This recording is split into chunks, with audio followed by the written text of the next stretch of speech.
mas pinabago at inimprove sa lineup ng Barangay Ginebra na kung saan ipinasilip na nung media day ang mga manlalaro nilang inihanda. May wala at may nadagdag sa kanila.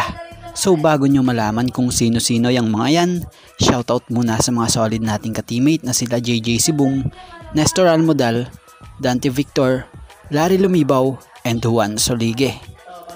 So ipinakita na nitong media day ang buo at bago. May nawala man pero may nadagdag namang mga bagong player at bagong mukha sa Barangay Ginebra. So sa nangyaring media day, andyan nga, present nga po etong sila. Ralph Cu, height 6'4" forward. Jason David, height 6'2" guard forward.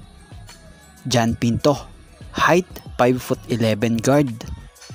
LA Tenorio, height 5'9" guard. RJ Abarientos, height 5'11" guard. Stephen Holt, height 6'4" guard. Von Pesumal, height 6'2" guard forward. Raymond Aguilar, height 6'4" forward center. Paul Garcia, height 5'11" guard. Jeremiah Gray, height 6'5" guard forward. Japet Aguilar, height 6'9" forward center.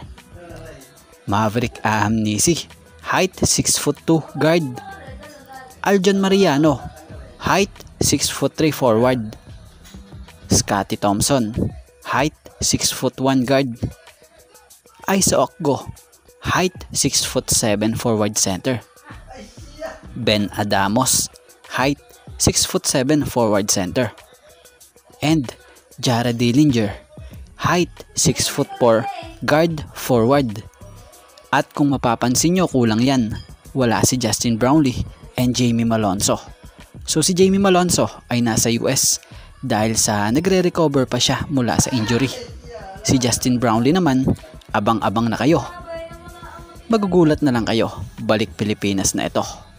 So yan, sa ngayon, ito nga lang po muna ang ating sports pasada. And thank you for watching guys, and God bless everyone.